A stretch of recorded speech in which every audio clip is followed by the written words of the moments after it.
Son las 7:30 de la tarde, una hora menos en las Islas Canarias. Sean muy bienvenidos todos a la redacción abierta aquí en El Toro Televisión, donde ya estamos dispuestos para contarles la actualidad, para opinarles sobre la actualidad y, bueno, enmarcarles las noticias, que a veces es mucho más importante el marco en el que se producen, define la sensación que uno debe,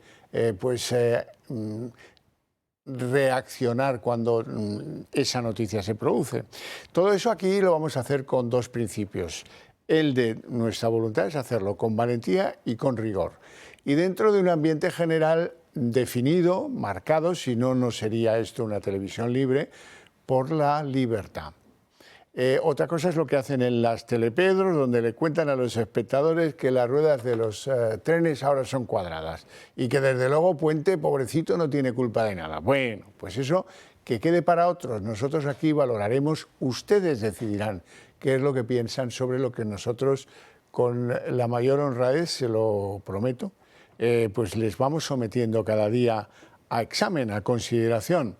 Hoy empezamos en lo internacional, que lo tenemos un poco abandonado porque han pasado cosas en el mundo, pero hombre, lo de la tragedia ferroviaria, el apocalipsis ferroviario que ha vivido este país, hoy 5 jornadas, ¿verdad?, después del accidente, 45 muertos, en fin, pues hace que muchos de nosotros pues hayamos tenido que focalizar nuestro interés sobre la tragedia ferroviaria.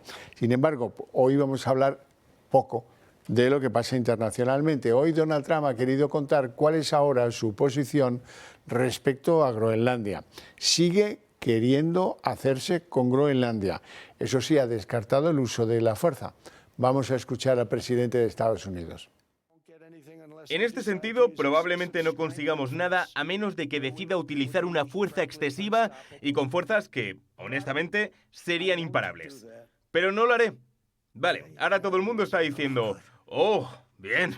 Es probablemente la mayor declaración que he hecho, porque la gente pensaba que utilizaría la fuerza. No tengo que utilizar la fuerza. No quiero utilizar la fuerza. No utilizaré la fuerza. Bueno, eso es lo que dice Donald Trump. Ya veremos en qué queda este asunto de Groenlandia, la isla más grande del mundo, 57.000 habitantes, recursos de todo tipo y, sobre todo, algo que la afianza como un nuevo lugar geopolíticamente estratégico.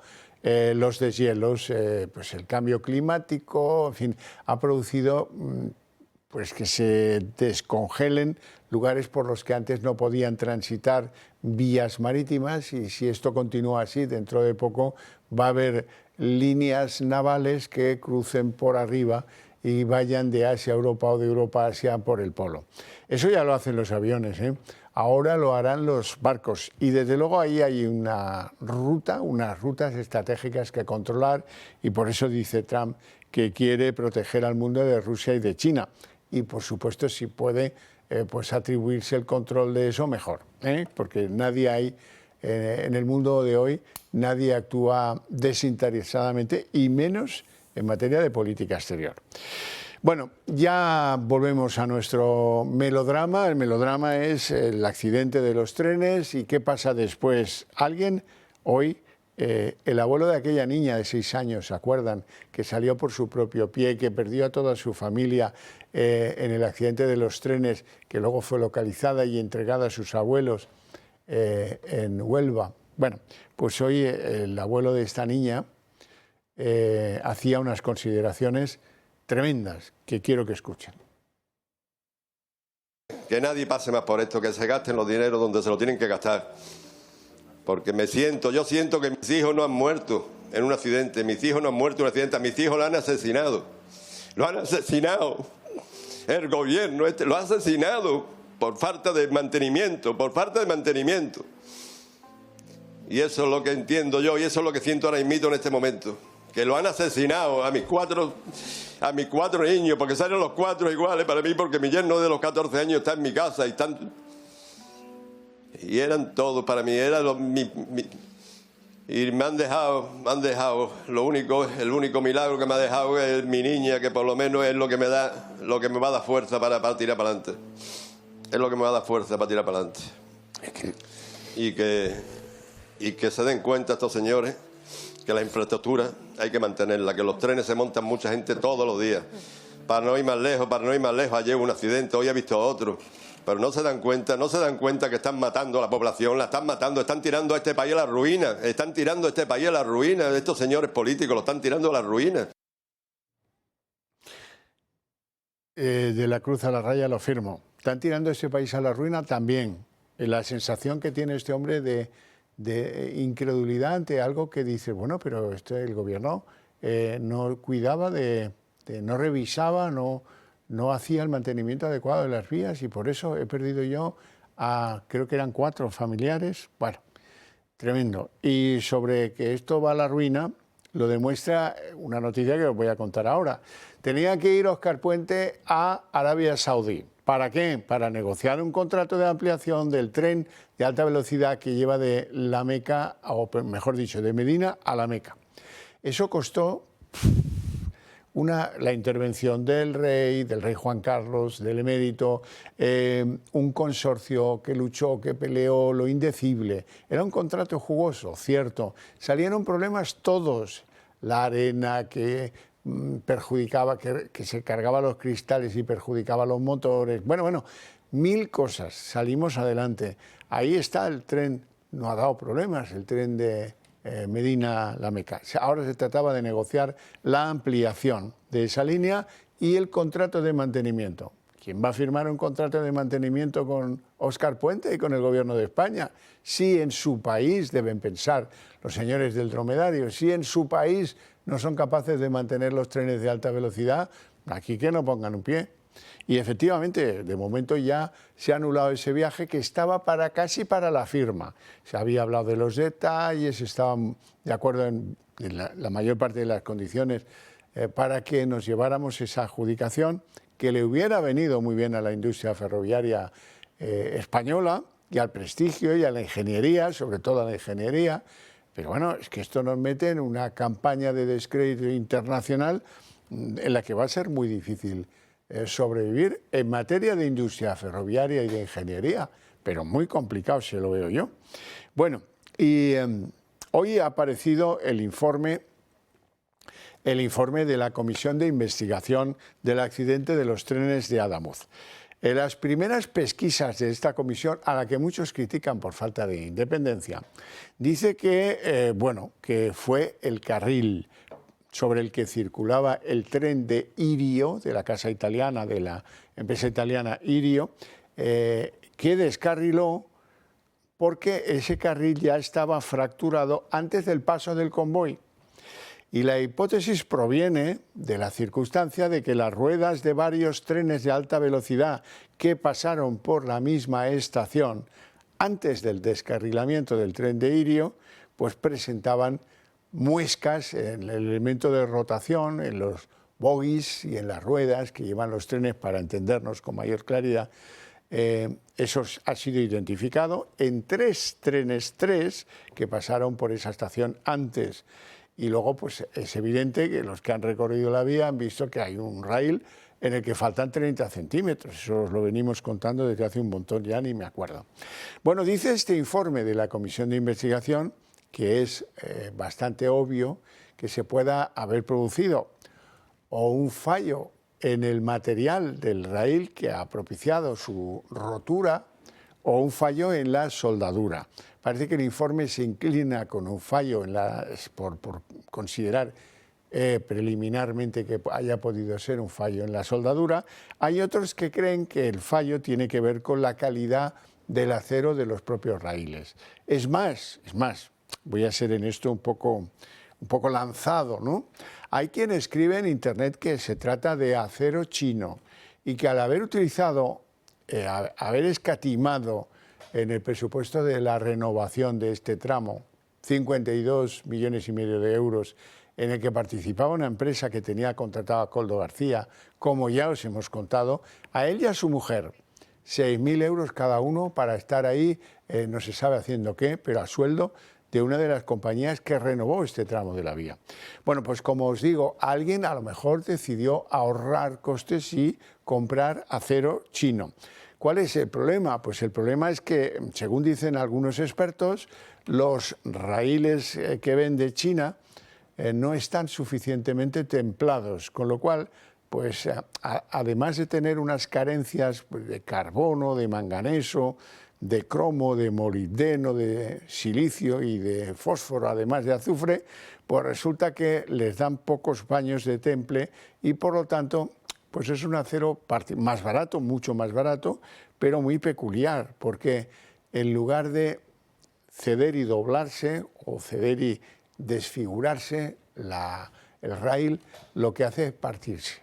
Es una condición que muchos técnicos tienen controlada respecto de tal. Y como estamos pues a 2 telediarios de empezar a hablar de responsabilidades penales en todo este asunto, es importante tener las cosas claras. Bueno, ¿qué dice Óscar Puente? Que se ha quedado sin viaje a Arabia Saudí, eso ya lo sabemos. Dice que él se cree capaz de continuar, los españoles no lo vemos así en general, que su cargo depende de Pedro Sánchez, eso es verdad. Pedro Sánchez es el que le nombró, no sé por qué, el de trenes entiende lo mismo que yo, esto es nada, pero nada, nada, lo justo, buscar la entrada y la salida. Y a veces él creo que está por detrás de mí, en eso, de buscar la entrada y la salida. Hoy hacía unas consideraciones sobre, bueno, por lo visto ha habido uno de los directores debajo del cargo de Puente que ha dicho que, bueno, pues si hay que dimitir, se dimite, tampoco ese es el problema, ¿no? Lo de Puente ya hay que tomárselo de otra manera. Vamos a escucharle. Si me siento capacitado, absolutamente. Es decir, que esto haya sucedido no creo que me reste ninguna capacidad para seguir en el cargo, ¿no? Si dimitiría, ya he dicho, incluso lo he dicho públicamente, que desde mi punto de vista los parámetros de responsabilidad en un asunto de este calado se basan fundamentalmente en que quien resulte afectado por la responsabilidad haya contribuido por acción o por omisión a la causación del daño o a su agravamiento, ¿no? Si yo estuviera en esas circunstancias, asumiría mis responsabilidades. Sinceramente creo que no estoy. Respecto a si temo que el presidente del Gobierno me pida la dimisión, no lo temo, sinceramente, pero también digo, yo soy una persona nombrada por el presidente del Gobierno y, por tanto, a su disposición, mi puesto está a su disposición siempre, ¿no? Él puede tomar la decisión de cesarme o pedirme que deje el cargo cuando quiera, ¿no?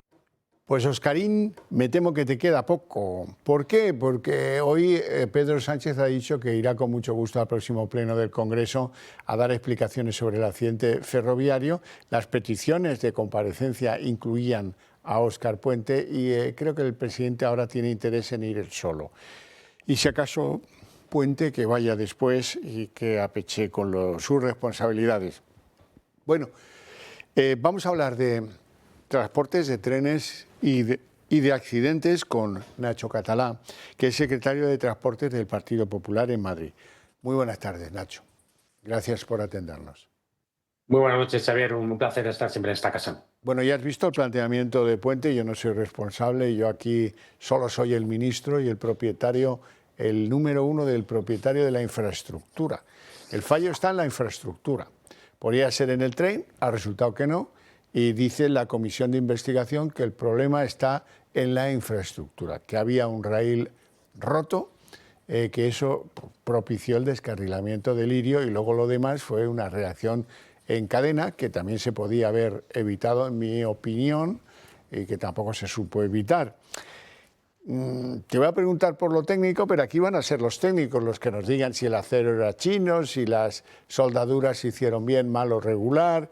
En todo eso, pues no sé si coméntalo si quieres, pero yo creo que serán los técnicos los que nos digan, no sé en qué plazo, algo definitivo. A mí me parece algo más llamativo lo que ha pasado con ese centro de control de Atocha, que parece el camarote de los hermanos Marx, al que llaman los maquinistas para decir, oye, tengo un problema, tengo un incendio, tengo heridos, tengo tal, no te preocupes, no viene nadie por la otra vía, aunque la hayas invadido, o luego hablan con la supervisora del tren Albia, estoy sangrando, déjate de rollo, va, tira para la cabina e infórmanos de lo que nos pasa en la cabina, porque no nos coge el maquinista había fallecido. Hoy ha dicho Puente que no habían perdido el control del Albia. A mí me da la sensación de que absolutamente, de hecho, si no fuera por un pasajero que recorre los 800 metros y se encuentra un guardia civil, casi una hora después, pues estaríamos, 45 minutos después, estaríamos hablando de que aún no sabríamos que había otro tren parado ahí donde había muerto gente. ¿Cómo lo ves? Pues la verdad es que lo veo, desde luego, con muchísima tristeza. En primer lugar, porque la alta velocidad española era, ya creo que hay que empezar a decir, era el puntal tecnológico de nuestro país, es decir, la máxima tecnología, hasta el punto de que la alta velocidad española era envidiada y copiada en todo el mundo. Nuestros trenes se vendían a todos los países que querían tener una alta velocidad.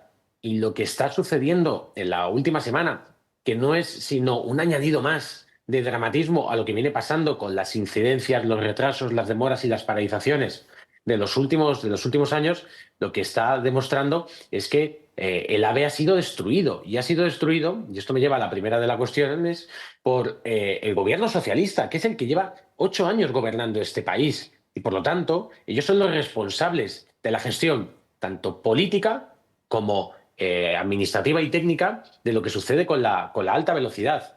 Y luego, en este sentido, decía el señor Puente que él no cree que tenga responsables. Óscar Puente es el titular del departamento, es el ministro, es la última responsabilidad y, por lo tanto, sea por acción o sea por omisión, tendrá que afrontar las responsabilidades. Pero es que lo que estamos viendo ahora, señor Cajo, no es solamente una casualidad, son causalidades, son consecuencias de decisiones políticas. Como es política, una decisión política, el haber nombrado a personas sin ningún tipo de experiencia en gestión, ni por supuesto en materia ferroviaria. No olvidemos que tuvimos a Koldo de consejero de Renfe. Es que ahora mismo el presidente de Renfe es un señor de Madrid que es experto en movilidad ciclista. Es que también una decisión política fue no escuchar a los maquinistas, que advirtieron lo que estaba pasando, que se lo dijeron al ministerio. Y alguien, desde un punto de vista político, tomó la decisión de no escucharles. Y también es una decisión política el no haber hecho las inversiones suficientes en el mantenimiento y la conservación de la vía. Mire, anoche, a las 9 de la noche, Óscar Puente publicó un tuit en el que sacaba pecho, diciendo que se había aumentado mucho la inversión en mantenimiento y en conservación. Pues según los datos que el ministro dio, lo que se ha producido desde el año 2020 es un incremento del 19% en la conservación y mantenimiento de la alta velocidad. Es que en el año 2020 el gobierno socialista liberalizó el sistema de la alta velocidad española. Y eso ha significado que desde 2020 el tráfico y, por lo tanto, el desgaste de la infraestructura ha aumentado en un 60%. Por lo tanto, tendrían que haber aumentado la conservación y el mantenimiento no en un 19%, como ha dicho Óscar Puente, que yo creo que no ha sido consciente de que él mismo se ha metido en una trampa, sino por lo menos del 60%. Pues esas son las responsabilidades. Luego vendrá la Comisión de Investigación de los Accidentes Ferroviarios, la CIAF, compuesta por técnicos del Ministerio que vendrán a dar las explicaciones y todo se sabrá a nivel técnico. Pero por un lado tendremos las cuestiones técnicas y por otro las decisiones políticas, que yo creo que es en el plano en el que ya nos encontramos una vez ha terminado el luto decretado. Sí, pero hay dos elementos que añadir a esa cosa que usted plantea, y es que, hombre, tampoco sometidos a un test de estrés, los servicios de control, el centro de control de Atocha demuestra que esto pues está muy repercutido. Hoy, por ejemplo, decía Adif, es que nosotros no tenemos ni medios tecnológicos ni personal como para vigilar los materiales de las reformas que se han hecho en la vía. Tengo entendido que, esta es una noticia de esta misma tarde, tengo entendido que hay 7 trenes en España que controlan parte de lo que hay que controlar en la renovación de las vías, de los cuales hay 4 averiados desde hace más de un año. Y los otros 3 pues no dan abasto porque en España hay 17.000 kilómetros de vía férrea, 3.600 de alta velocidad, pero el resto también digo yo que habrá que revisarlo. Así es que tenemos, desde mi punto de vista, un problema de que los protocolos de los centros de control han sido desastrosos, que podían haber salvado vidas si hubieran dicho dónde estaba el Albia y hubieran llegado antes los servicios de emergencia, a lo mejor, quizá, se podía haber salvado alguno de los 45 fallecidos. Y por otro tenemos la evidencia denunciada, como decía usted, por los maquinistas, de que aquí pues tú denuncias cosas de mal estado del tal y no te hacen ni caso. Así es, y si me permite, yo creo que usted ha dado una de las claves, y es que el centro de control, la sospecha interna que tenemos todos los que conocemos el sector, y usted sabe que yo he trabajado en el Ministerio de Fomento, es que no cuenta con los medios suficientes como para responder al incremento del uso de la infraestructura. Lo que le decía anteriormente, a partir de 2020, por donde antes solo pasaba un AVE, ahora pasan un 60% más de trenes. Y el problema es que no se han hecho las inversiones necesarias para, por un lado, garantizar el mantenimiento, pero empezamos a sospechar que tampoco para garantizar la monetización de todos esos convoyes que van por esa línea. Por lo tanto, yo creo que esta tragedia nos puede estar desvelando unas negligencias nunca antes vistas. Y quizás porque quien nos está viendo en casa no lo sabe, este es el primer accidente en la historia de la alta velocidad española. La alta velocidad española, que como le decía yo anteriormente, se vendía en todo el mundo y era envidiada, los tres se vendía en todo el mundo y era envidiada y copiada, tenía como primer y principal paradigma de su prestigio la seguridad. Todos los usuarios pensábamos que era la puntualidad, pero era la seguridad. Y este trágico accidente lo que nos está demostrando es que esa seguridad se parece haber esfumado. Es que el gobierno socialista recogió la mejor alta velocidad del mundo y con su gestión el AVE ha dejado de ser silencioso, ha dejado de ser cómodo, ha dejado de ser barato, ha dejado de ser puntual y, por desgracia, creo que ha dejado de ser seguro. Hay un dato, porque este es el primer accidente de la alta velocidad con víctimas, pero hay uno que no tomaron en consideración porque no había habido víctimas, pero la cabeza del tren se produjo entre la estación de Atocha y la de Chamartín. La cabeza del tren quedó exactamente igual que la de Lirio, volcada en un túnel. Tuvimos sin esa línea o sin esa vía mucho tiempo porque el accidente fue tremendo. Alguien no consideró eso como grave, ni como urgente, ni como la prueba de que íbamos a tener problemas por la falta de mantenimiento, creo yo. Ahí el Ministerio lo que se amparó fue a que ese convoy que tuvo ese problema en el túnel que une Atocha y Chamartín no llevaba usuarios y por lo tanto se enmascaró dentro de una especie de, bueno, esto era un trayecto de pruebas y por lo tanto no se consideraba desde el punto de vista estrictamente técnico que fuese una línea que estaba operativa en modo alta velocidad, pero tiene usted toda la razón en lo que está diciendo. Pero es que además... figúrese, yo vengo escuchando en las últimas horas a todos los portavoces de la opinión sincronizada y de la extrema izquierda de este país decir que Óscar Puente está haciendo una gran labor de comunicación porque está dando la cara y dando explicaciones. A lo cual yo pienso, solo faltaría que un ministro de España, que tiene el principal accidente ferroviario de este siglo, no estuviese dando la cara, ya sería para nota. Pero es que más aún, lo que se está produciendo aquí, pues debería llevar a que se tenga toda la información. Y yo creo que lo que está sucediendo ahora mismo entre los ciudadanos es una enormísima intranquilidad. Y yo entiendo y me hago cargo de la gente que tenga que tomar una alta velocidad ahora y que se sienta completamente intranquila. Pero es que esto, que yo le decía ahora mismo, por mucho que el ministro esté intentando colocarnos un relato a los españoles, la auténtica realidad es que quien ha utilizado la alta velocidad en los últimos años en nuestro país ha llegado tarde. Y ha llegado tarde porque le han dejado parado en mitad de las vías. Hay gente que ha estado horas, hasta 16 en el año 2023, en un verano hubo gente parada en medio de Andalucía sin aire acondicionado, muertos de calor. Es que todo el mundo que coge la alta velocidad ve el caos en Atocha, lo ve en Chamartín. La gente que viene, todos yo creo que los amigos que tenemos que han utilizado la alta velocidad estas navidades provenientes de Andalucía nos han comentado los traqueteos, los botes que se producían. Y ahí están los vídeos de las redes sociales que publicaba la gente. Por lo tanto, por muchas explicaciones y mucho relato que nos esté contando el ministro, el problema es que esto se venía a venir. Creo que yo mismo en su programa, algunas veces, hace ya años, dije que el problema era que los incidentes acabarían convirtiéndose en accidentes y que, Dios no lo quisiera, pero que en algún momento podíamos acabar lamentando gravemente esos accidentes. Y por desgracia, ante la falta de gestión, la mala gestión, la inacción y la falta de inversión, hoy nos encontramos como nos encontramos. Nacho Catalá, secretario de Transportes del PP de Madrid, muchísimas gracias por tus explicaciones, de verdad muy agradecido, te mando un fuerte abrazo y hasta pronto. Igualmente, Xavier, un fuerte abrazo. Hemos visto también algo que nos hace reflexionar. Italia ha duplicado su inversión en alta velocidad y en su mantenimiento.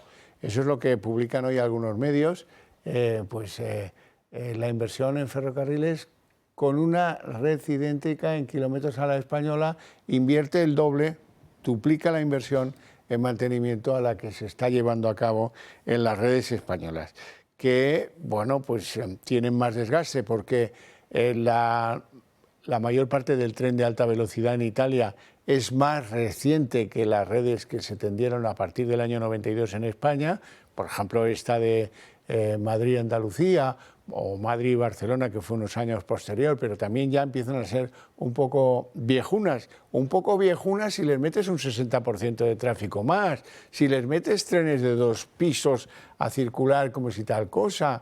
Claro, todo eso repercute en que hay que aumentar el gasto en mantenimiento, cosa que al parecer no se ha hecho, por mucho que diga Óscar Puente. Yo, la verdad, prefiero creer a los maquinistas que no a Óscar Puente, que tiene muy mala fama en eso de creerle.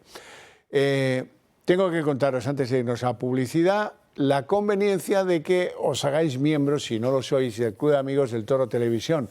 ¿Por qué y para qué? Pues porque si habéis descubierto que tenemos ideas compartidas, si habéis descubierto que es muy lento llevar esas ideas a la mayor parte, al conjunto de la sociedad española, pues a lo mejor llegaréis a la conclusión de que es muy buena idea hacerlo a través de nuestra participación, de colaborar con que esas ideas lleguen a todo el mundo.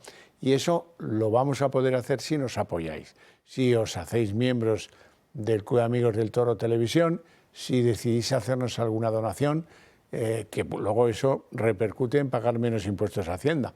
En fin, ahí lo dejo. Cualquier duda a ese respecto, en cualquiera de las dos materias, hay que resolverla fácilmente. Hay que llamar al 91-616-2464 y en 5 minutos el asunto queda resuelto.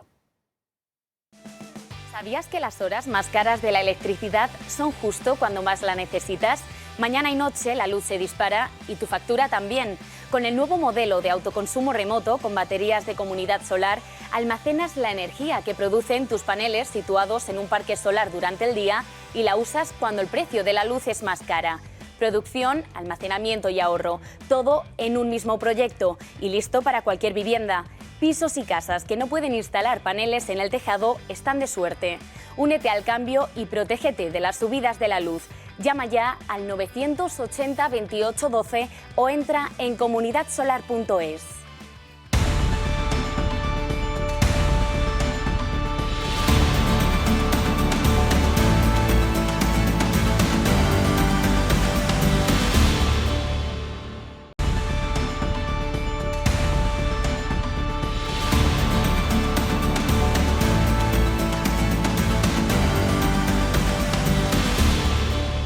Por aquí.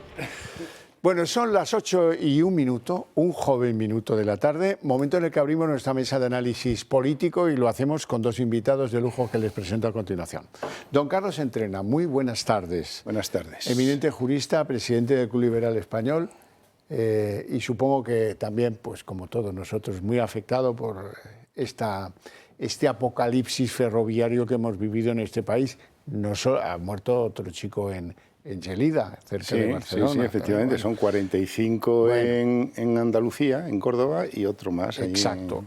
En que no se Barcelona. pueda juntar una cosa con la otra porque las causas son diferentes. Bueno, lo acepto, pero no ha dejado de morir esta semana.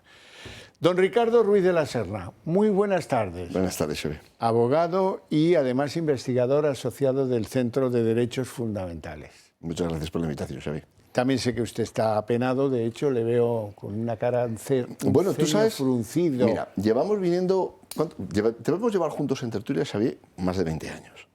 Y tú sabes que yo con estas cosas tengo cierta capacidad de indignarme y además tampoco me duelen prendas en hacerlo en la televisión.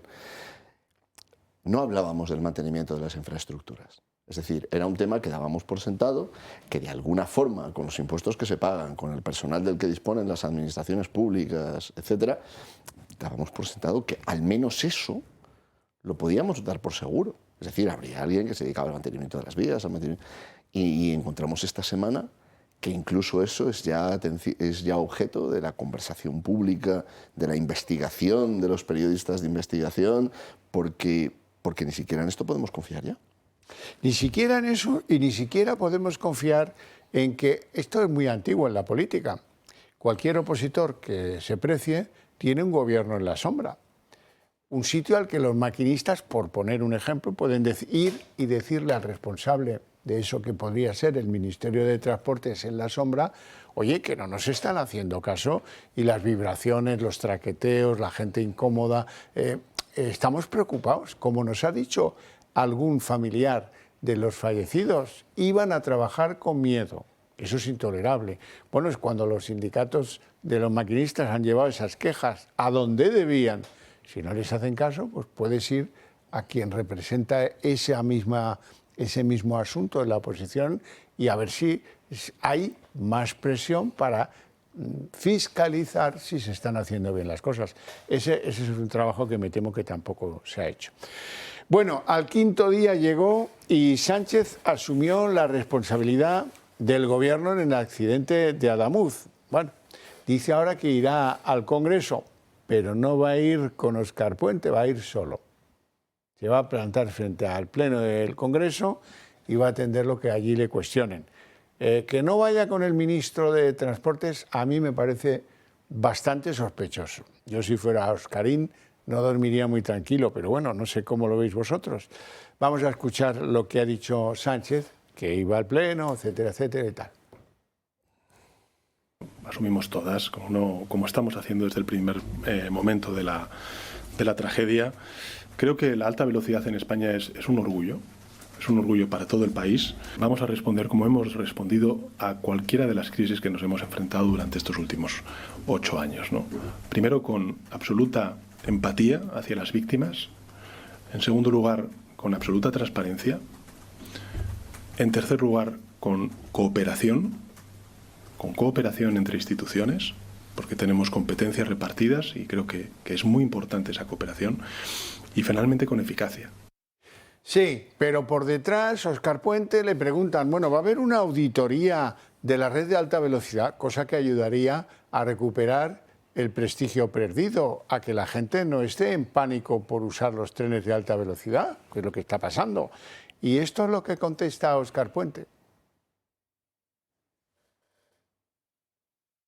Si nos planteamos una auditoría, una revisión en profundidad, nosotros consideramos que nuestra red está revisada en profundidad, es decir, revisada con arreglo a la normativa que en materia de seguridad ferroviaria se establece por parte de la Unión Europea. En el caso concreto de la vía que nos ocupa, en la que se ha producido el siniestro, tenemos una vía recién renovada y que ha pasado 4 inspecciones en los últimos 3 meses. 4. Pues tendrá que pasar 5, porque faltaba un trozo de 30 centímetros que provocó un descarrilamiento. ¿No entendemos eso? No entendemos nada. Las soldaduras se tendrán que volver a revisar y las de toda la red, pues las que se hayan renovado por lo menos, y estar más atento de las quejas de los maquinistas también sería bueno. Efectivamente, es que hay que atender las voces de los expertos. Y los expertos, el que lleva el tren, el maquinista que lleva el tren, es una persona a la que hay que respetar.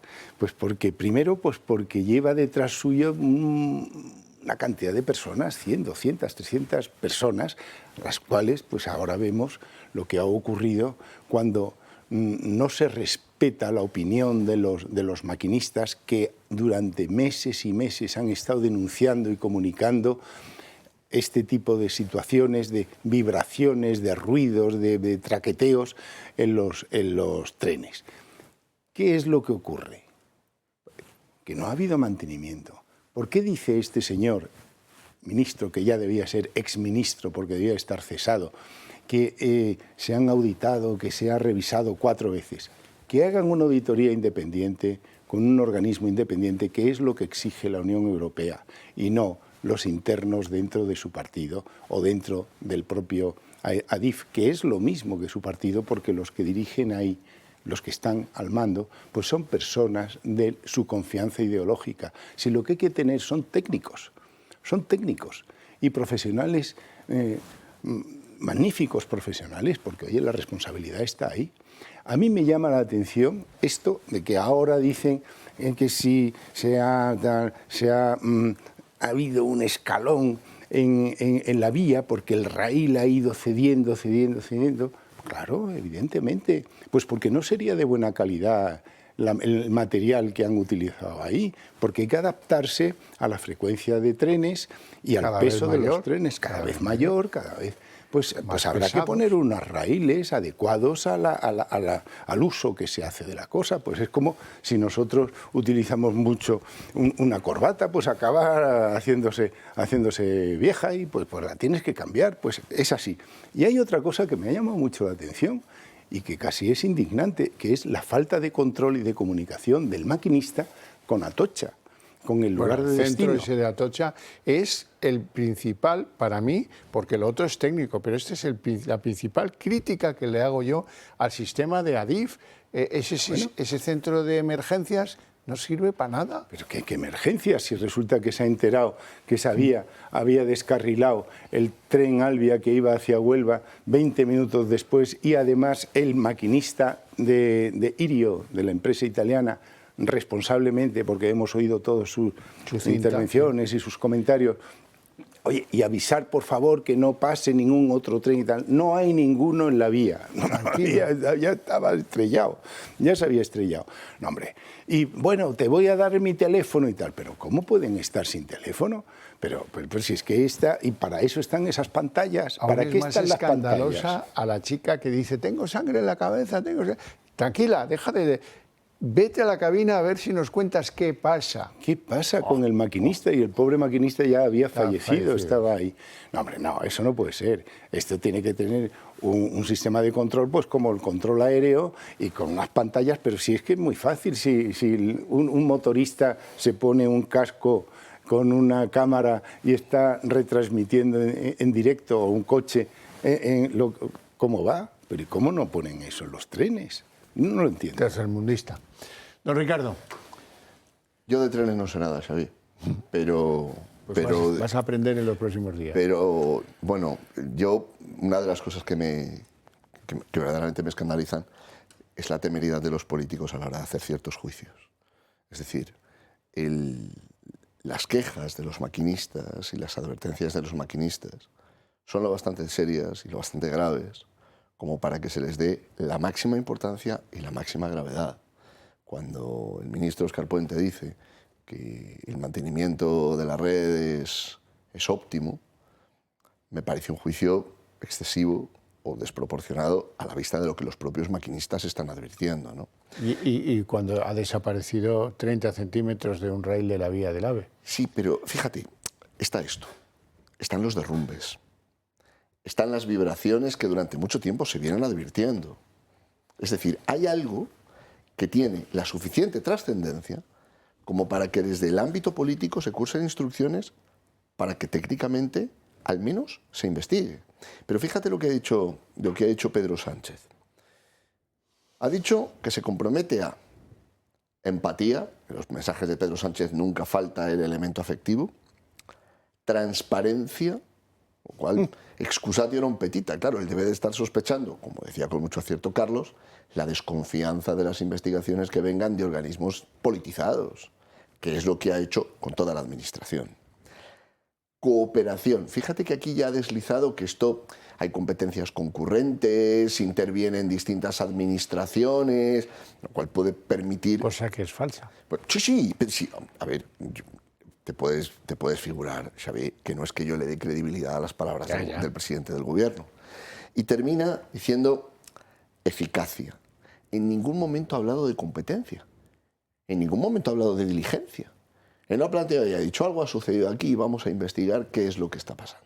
¿Qué está pasando con la red? ¿Qué está pasando con el mantenimiento? ¿Dónde ha ido el dinero de las inversiones? Me parece que esto es una llamada de atención. Ojalá no hiciera falta una catástrofe, una tragedia humana para que hubiera una llamada de atención, ¿no? Hombre, ya ha ocurrido, esto ha sido tremendo, una tragedia. Fijaos que llevamos una semana en la que viene habiendo varios incidentes, porque no ha sido terrible accidente con muertos, ha muerto un maquinista en Cataluña, ha habido derrumbes. Es decir, es como si hubiéramos llegado a un punto en el cual en España efectivamente estamos tomando conciencia de que casi nada funciona ya bien. Sí, sí. Hospitales. Tomemos las listas de espera, tomemos el transporte público, las carreteras. Tampoco soy experto en transporte por carretera, pero lo padezco. Lo padezco porque me toca desplazarme. Y es cierto que cuando uno empieza a pensar la cantidad de cosas que antes funcionaban y ya no funcionan, el balance es muy duro. Porque España teóricamente, digo teóricamente porque es verdad que está el crecimiento artificial promovido por la inmigración, ¿no? Pero España teóricamente tiene una economía que crece. Tiene una economía que crece y se dan dos circunstancias. Todo funciona peor y la seguridad social está en números rojos. Hay algo que falla. Está en quiebra. Hay algo que no está funcionando. No, funciona por el consumo, porque cada año se incorporan a la sociedad española 400.000 personas, no que se integren en la sociedad, sino que llegan 400.000, y luego que tenemos 100 millones de turistas. Y el gasto público. Y el gasto público. El gasto público que es una deuda pública de 1,7 billones de euros, que es... y cada año 60.000 millones más de deuda pública. O sea que es que la situación es para llamar la atención y poner las alarmas, porque este descarrilamiento se puede convertir en el descarrilamiento del Estado, de un país. Sí, sí. Yo tengo esa tesis y que la voy a cimentar para ustedes. Teníamos casi firmado un acuerdo de ampliación de la línea de alta velocidad La Meca-Medina, o Medina-La Meca, como quieran, en Arabia Saudí. Sí. Ya no vamos, ahí ya no vamos. Ha dicho Puente que ya no va, porque ¿cómo vas a firmar un contrato internacional de mantenimiento y de ampliación de una vía cuando en tu país no eres capaz de asegurar el mantenimiento de las vías de alta velocidad? Así que denlo por perdido. El descrédito es muy rápido y no tiene fronteras. Todo el mundo se ha enterado de lo que ha pasado esta semana en España en materia ferroviaria. Por eso yo le llamo el apocalipsis ferroviario. Pero eso hunde a la ingeniería, hunde a las compañías que... Anda que no costó conseguir aquel consorcio español en el que me dio Juan Carlos I para conseguir, gracias a su amistad con los reyes saudíes, para conseguir que esto lo hicieran empresas españolas. ¿Y ahora qué? Todo esto lo tiramos a la basura porque alguien ha sido muy incompetente en el mantenimiento de estas redes durante años. Esto dicho de otra manera, con miedo de que haya corrupción por en medio. Es posible, es posible. Es muy sospechoso que haya una empresa que renovase esta vía y que tenga a sueldo a Koldo García 6.000 él y 6.000 su mujer. Bueno, eso ya se verá. Supongo que se investigará a fondo. La cuestión central de todo esto es que alguien decidió que el gasto que se tenía que hacer en infraestructuras, sean vías de tren de alta o de baja o carreteras, se destinase a otros caprichos del señor Pedro Sánchez para mantener pues, a la parroquia, la fidelidad de los gastos de igualdad y todas esas las cosas. Subvenciones, ¿no? Las ayudas de todo orden, 1.000 millones para televisión española. Bueno. Hay una cantidad de dinero que por aquí 1.000, tal, y al final resulta que el mantenimiento de la vía de alta velocidad pues tiene un presupuesto de mantenimiento, pues no sé, yo he leído de 500 millones, que me parece ridículo, no creo. 500, no, mucho más, mucho más. Ya me imagino. Está en aproximadamente, lo que estamos gastando son 100.000, 110.000 por kilómetro de vía, pero lo que deberíamos gastar es mucho más euros. Por kilómetro de vía. Bueno. Ahora, lo que está claro es que la renovación de las vías y su adaptación al tráfico que ahora tienen que soportar, eso no se inaugura, no hay fotos cortando la cinta y el político se desinteresa de las cosas que uno puede... ¿Cómo? ¿Se imaginan a Sánchez con el chalequito saliendo en la tele y diciendo hoy hemos renovado un tramo de 30 kilómetros del AVE? Eso no cabe en cabeza. Y como no cabe en cabeza, pues no cabe en presupuesto y no se gasta. Pero fíjate, Xavier, que esto tiene otro nivel de lectura, que es que aquello que el gobierno no puede emplear para lo que llaman el relato, para la comunicación persuasiva, carece de importancia. Y así estamos, claro, que la inversión que se hace en acciones de influencia sobre la opinión pública, humoristas, programas dirigidos con consignas a favor del gobierno, gestos simbólicos, me estoy acordando ahora del año Franco, cuyas celebraciones le salieron mal al gobierno porque se encontró con que a medida que cuanto más presionaba con el tema de Franco, más popularidad ganaba Franco, con lo cual al final la cosa les salía mal, ¿no? Todo aquello que se debe o todo aquello que pueden emplear para fines persuasivos lo utilizan, y sin embargo las cosas de las que debería preocuparse habitualmente un gobierno, que son las cosas de la administración ordinaria. Tendemos a pensar que los gobiernos deben hacer proyectos ambiciosísimos. Lo habitual de un gobierno sería que de entrada las cosas ordinarias funcionasen bien, y en España sucede lo contrario. En España sucede que se hacen programas de televisión estrafalarios, pero la inseguridad es rampante, la inmigración está desbocada, las listas de espera en la sanidad ni la menciono, no insistiré más en el tema de los trenes. Es decir, hay algo que no está funcionando. Y fíjate que no me centro únicamente en el gobierno nacional, sino en un modo de hacer política. En un modo de hacer política que prima los gestos, lo persuasivo, lo emotivo, lo afectivo, si quieres, frente a la competencia. Con dinero europeo, porque el principal receptor de las ayudas Next Generation es Adif. No sé si ustedes lo sabían. Es Adif. Pues se podría haber pedido más. No, porque si llega dinero europeo a Adif, se va a destinar a nuevas líneas para inaugurar, pero no al mantenimiento, que es una cosa que no... Hombre, pues no estaría mal que hicieran la línea por fin hacia Extremadura. Bueno, sí, pero si la van a mantener así, casi prefiero que no, don Carlos. Es que es la propaganda. Están en otro nivel, no están en la profesionalidad, no están en la gestión seria, en la gestión responsable, ellos están en la imagen. ¿Qué es lo que hace Puente? Puente lo que le gusta es estar en las redes sociales poniendo de vuelta y media y criticando a cualquiera que se le ocurre decir algo en contra de él. Pero si es que lo achicharra, por lo visto. Yo no sé ni dónde escribe ni pues lo que dice, pero es que por lo visto lo achicharra y le dedica muchas horas de su jornada al seguimiento y a la persecución de aquellos que le puedan criticar. Pero no trabaja en los trenes y en las carreteras. Nos vamos a ir a publicidad, apenas 2 minutos. Volvemos enseguida y les tengo que contar, por ejemplo, el informe de la Comisión de Investigación no independiente de los accidentes de trenes.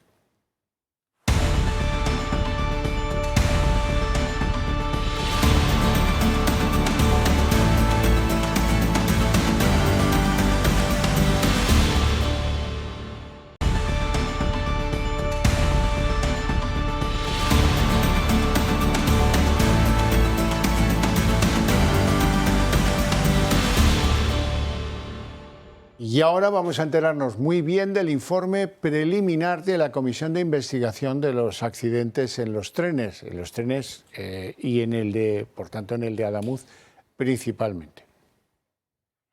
El carril estaba fracturado y esa fractura ya estaba antes de que el tren Irio pasara por allí. Eso es lo que dice el primer informe oficial de la Comisión de Investigación de Accidentes Ferroviarios sobre el siniestro en Adamuz. Se ha llegado a esta conclusión tras analizar las marcas en las ruedas y en el carril. Recordemos que se encontraron muescas en todas las ruedas del lado derecho de los primeros vagones del tren que descarriló, el Irio, en concreto en los vagones 2, 3, 4 y 5. Todas estas marcas son compatibles, según el informe, con un impacto con el carril roto. El descarrilamiento lo explican las muescas encontradas en el coche 5. Son diferentes a las del resto de vagones, y eso responde a que el carril se fue volcando a su paso, hasta que se produjo el descarrilamiento del coche 6 y, en consecuencia, del 7 y del 8. El siguiente paso en la investigación será enviar estas muestras de carril al laboratorio y será entonces cuando se corrobore o no esta hipótesis. Se impone así la teoría de que la vía estaba rota, una vía que por cierto se revisa por equipos técnicos externos, porque estas tareas requieren formación y material específico con el que no cuenta el personal de Adif. Así lo reconoce el propio organismo. El ministro de Transportes, Óscar Puente, ya descartó realizar una auditoría externa y sigue insistiendo en que las vías están en perfecto estado. ¿Cómo se puede afirmar que todas las vías están en perfecto estado si eso afirmaban de la línea Madrid-Sevilla? Pues podemos afirmar que están en perfecto estado porque, como habrán podido comprobar, todas las comprobaciones así lo decían. Entonces, ¿por qué han bajado en el AVE Madrid-Barcelona y en el AVE Madrid-Valencia la velocidad en un montón de tramos? Si estamos tan seguros de que están perfectas las vías. Bien, todo es un desastre. ¿Qué dice Feijóo? Vamos a escucharlo. El estado de las vías es el reflejo del estado de la nación. El deterioro no es accidental, es una secuencia. Las casualidades no se encadenan durante meses y meses. Cuando los problemas se avisan y no se corrigen, dejan de ser imprevistos. Es muy evidente que el Gobierno ha ido por detrás de los trágicos acontecimientos y encima con órdenes y contraórdenes. Y esto es demoledor.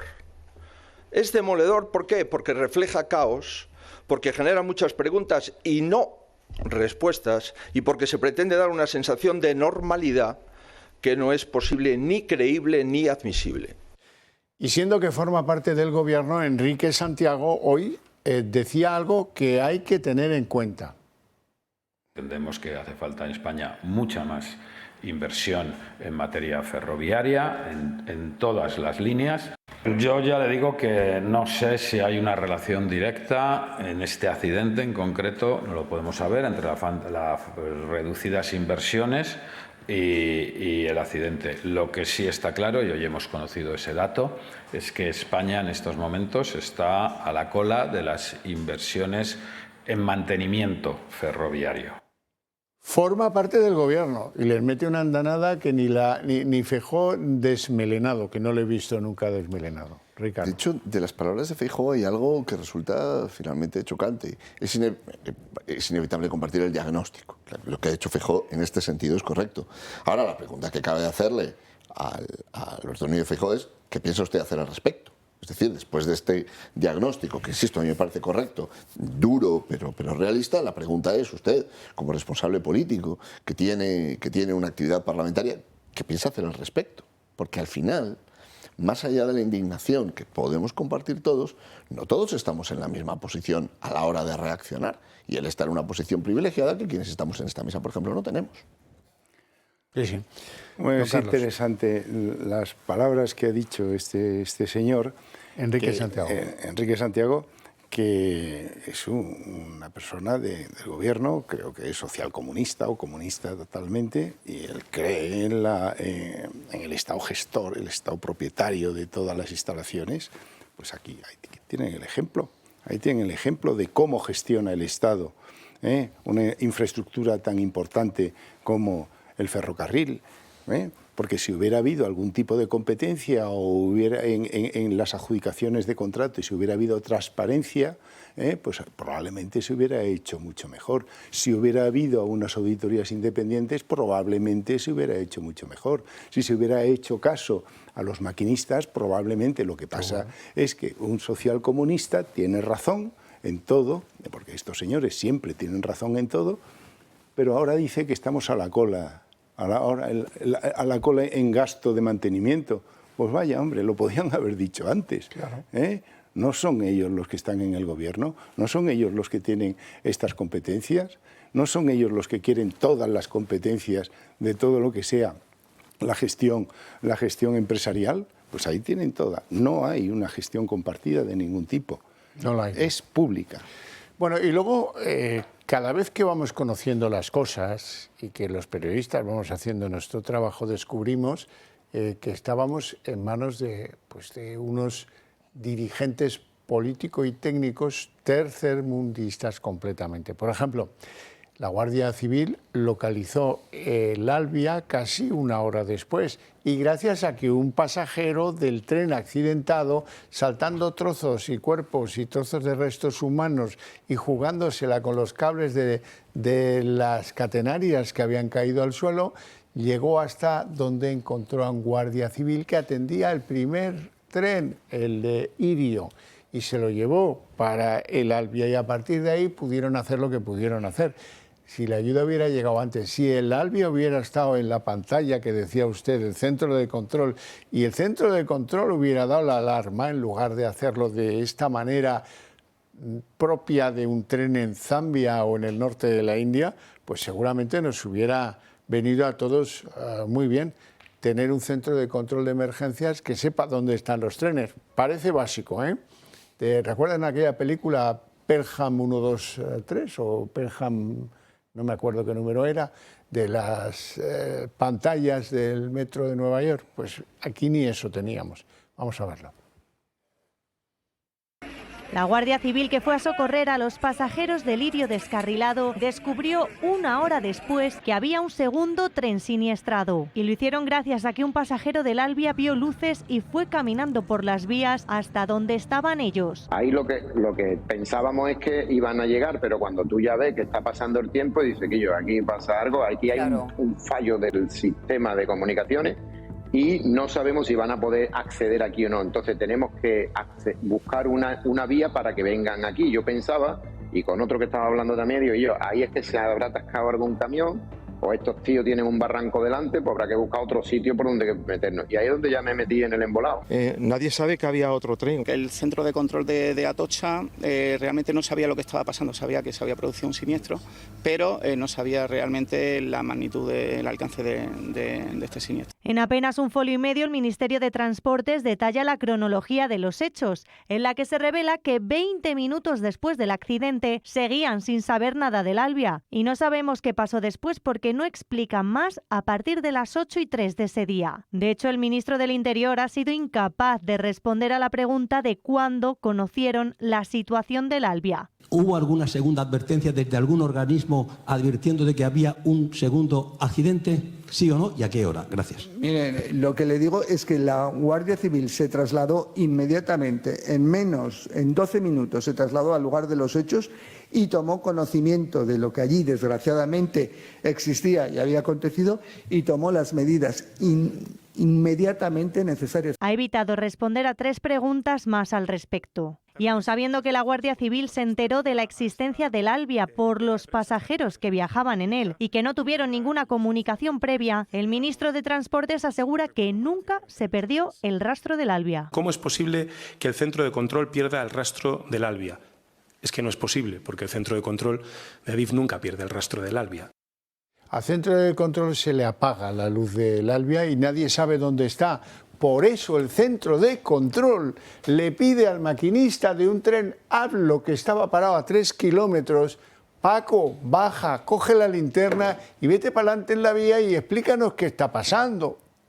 Esa es la historia del desastre del apocalipsis ferroviario que hemos visto esta semana. Ricardo. Esto es... Tú has descrito lo gravísimo que es desde un punto de vista de lo que sucedió. Yo creo que además es grave políticamente que en las 2 comparecencias los ministros están tratando, no solo Óscar Puente, sino también Fernando Grande Marlaska, están tratando más de salvar su propia responsabilidad política que de dar cuenta de lo que sucedió. La pregunta que le hace el periodista y la respuesta que da el ministro son completamente, me atrevería a decirte, son sobre materias distintas. El ministro se obstina en insistir en afirmar que la Guardia Civil llegó rápido cuando lo que el periodista le... Guardia Civil sí, al que acompañó el pasajero. Pero que lo que el periodista le está preguntando no es eso. El periodista le está preguntando por información muy concreta acerca de lo que sabían, ¿no? Me parece que hay otro nivel de la reflexión. Tenemos que asumir que hemos llegado a este punto. Y esto no es fácil, porque como sociedad esto es una prueba de que nos estamos viniendo a menos. Es decir, cada vez funcionan las cosas peor. Y me parece que como sociedad también tenemos que reaccionar. Es decir, estas medidas estas acciones que ha venido desplegando el gobierno, persuasivas para tener a la opinión pública entretenida, con los humoristas, con los programas, tal, tiene que tener una respuesta ciudadana contundente. Yo tampoco soy muy amigo de decir, no, y ahora hay que echarse a las calles, etcétera. Esto corresponde a los políticos, pero creo, y a la sociedad civil.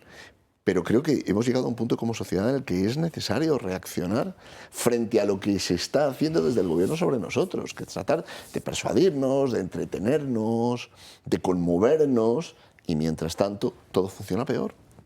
Bueno, aprovecho que tengo a dos juristas relevantes en la mesa para hacerles una pregunta con toda modestia. Hay muchas familias de los fallecidos indignadas por el dictamen forense. Han hecho un esfuerzo los forenses porque pues han hecho autopsia a todos los cuerpos casi el mismo día en que cerrábamos la cuenta de la lista de los fallecidos. Hay que reconocérselo. Ahora hay muchas familias que no tragan con que el forense, en la mayor parte de los casos, no sé si todos, pero la mayor parte, diga que esta persona, este cuerpo, estos restos, este hombre o esta mujer murió en el acto. Y hay muchas familias que dicen, ¿y usted qué sabe de si murió en el acto? Esa presunción de los forenses puede o no traer alguna inconveniencia a este asunto, porque, bueno, hombre, supongo que los forenses están acostumbrados a decir, a la vista de los restos, pues seguro que posibilidades de vida no tenía, por lo tanto, debió morir en el momento del impacto. Pero no sé hasta qué punto se articula en condicional la hipótesis o hasta qué punto a las familias les puede disgustar escuchar ese comentario. Bueno, yo creo que desde un punto de vista de los efectos jurídicos, el que ha fallecido está fallecido, y lo que dice el forense, tampoco que haya aguantado vivo con dolor, con angustia, 3, 4, 5 minutos, o haya muerto por el impacto, eso sí se podría ver, si por razón del impacto puede determinar pues, que con ese golpe se ha acabado la vida de una persona. En otras circunstancias, pues a lo mejor no se puede afirmar de una forma tan tajante, pero el que haya muerto 5 minutos más tarde, 10 minutos más tarde, ¿qué podría ser? Que no ha llegado el auxilio a tiempo, el auxilio en esas circunstancias. Debate, ¿no? No, simplemente pues que es yo muy creo atrevido, que por ahí no va a haber mayor trascendencia desde mi punto de vista. A veces se puede afirmar que una persona ha muerto de inmediato cuando las lesiones que presenta son incompatibles con la vida. Esto se puede hacer. Lo que ocurre es, y es verdad, que la finalidad de un informe forense es una finalidad bastante precisa. La finalidad de un informe forense es ver las consecuencias jurídicas que una determinada situación puede tener. Y aquí lo que ha señalado Carlos es verdad. Es decir, estos elementos que para los familiares y para las personas que están sufriendo pueden ser cruciales, no son el objeto directo, no son la función que se asigna a un informe de un forense. Ahora bien, hay un trámite para esclarecer estas cosas. En la instrucción, cuando se produce la instrucción de una causa penal, cabe la posibilidad de pedir el interrogatorio de aquel que ha hecho el informe y de preguntarle, oiga, usted esta afirmación, ¿qué hace respecto de esta persona? ¿Cuál es la razón de su ciencia? ¿Cuál es la razón de que usted la haga? Entonces el forense explica. Y en ocasiones este trámite, aunque desde el punto de vista, digamos, desde fuera o superficialmente pueda parecer irrelevante, para la persona que ha sufrido es muy importante, porque es la única ocasión, es el único trámite que puede tener de hablar con la persona que ha hecho ese informe. Porque puede que después eso no llegue ni a la fase de juicio si nadie lo impugna y no hace falta la ratificación. Bueno, por seguir con el tema de los trenes, hoy la Audiencia de La Coruña ha emitido su sentencia respecto, bueno, ya había una sentencia de un juzgado, de hecho la sentencia de la Audiencia de La Coruña tumba la sentencia anterior. Se trata del accidente en la curva de Angrois, cerca de Santiago de Compostela, como recordarán todos. ¿Qué dice la sentencia? Pues que el culpable del accidente es el maquinista, le condena a 2 años y medio de cárcel y absuelve al jefe de tráfico de Adif con un voto particular de una magistrada que componía el tribunal que ha emitido esta sentencia.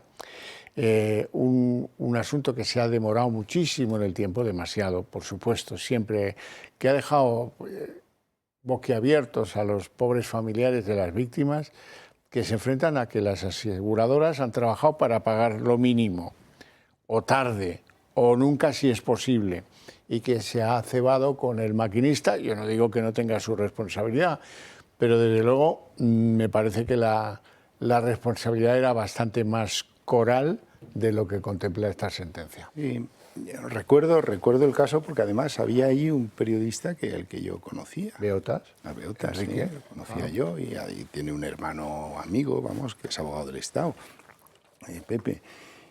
Realmente la condena por negligencia al maquinista, siempre que ha fallecido alguien, pues bueno, pues se le condena y ya está, por negligencia, por imprudencia temeraria, etcétera. Por los hechos aquello, yo recuerdo que entró en la curva a muchísima velocidad. Pero también lo que decían, que probablemente la jueza que ha hecho su voto particular, es que no había instrucciones suficientes para saber cuál era la velocidad máxima a la que podían tomar aquella curva, porque estaban haciendo las pruebas aquellas y había un ministro, no me acuerdo cuál era, que quería que llegara aquello con toda brillantez. Pepiño Blanco era. Pepiño Blanco. Pues parece ser que el pobre maquinista se equivocó dándole excesiva velocidad, pero que tampoco parecía que tuviera instrucciones suficientemente claras y no se había de la instalado jefatura. el sistema automático de frenado Y no que se había hubiera instalado. evitado el accidente, pero de ahí, quita. Hay un efecto que estas sentencias producen ante la opinión pública. No digo que un juicio tenga que resolverse conforme a lo que pide la opinión pública, ¿eh? De hecho, al contrario, me opondría a eso. Pero constato que cuando se producen este tipo de asuntos, donde puede haber una responsabilidad de un alto cargo o de un político, cuando estas sentencias no se razonan profundamente y no se explican profundamente o con precisión en los medios de comunicación, siempre corre ese riesgo de que parece que en España quienes están en puestos elevados, digamos, quedan impunes. Intocables. Claro, y no digo que sea este caso, pero creo que tenemos también que reflexionar acerca de... Hombre, pues yo sí lo digo. Qué es lo que pasa. Yo, Xavi, te confieso que no habiendo leído la sentencia, suspendería el juicio. No he leído yo tampoco la sentencia. Pero tengo esta sensación de decir, pero fíjate, al final parece que siempre hay una expresión coloquial, ¿no? Ricardo, el currito. La Unión Europea emitió una fatua, por llamarle de alguna manera, contra el gobierno de España, porque dice, ¿cómo tienen ustedes un organismo que investiga los accidentes ferroviarios que está compuesto por gente del gobierno de España, de la Renfe y de Adif? Sí. Pero ustedes son unos salvajes, anda ya. Si no lo defiendo, Xavi, no lo defiendo. Hay una directiva que dice que lo hagan independiente. Claro. Y siguen sin hacerlo desde hace 2 años. Siguen sin hacer el órgano independiente. Cualquiera tiene un órgano independiente. De todas formas, a efectos de las indemnizaciones, con el maquinista sería suficiente, entiendo yo, para alcanzar las indemnizaciones que están Parece pidiendo. que las aseguradoras han tenido todo el interés en demorar. Eso siempre, pero a efectos de la responsabilidad del Estado da lo mismo que esté el maquinista y esté el jefe de tráfico, el jefe de Adif o de seguridad y tal, porque se produce el efecto. Y entonces, bueno, luego, evidentemente, las compañías aseguradoras, después de la condena, es cuando empiezan a pagar, porque si no, ellos no pagan. Ya. Sí. Bueno, vamos a cambiar de asunto. Dejemos los trenes por hoy, a ver si cerramos el día sin ningún descarrilamiento más, ningún accidente, ninguna cosa de estas. Vamos a hablar de un caso de corrupción, porque hoy ha entrado un papel en el juzgado del juez Peinado interesante.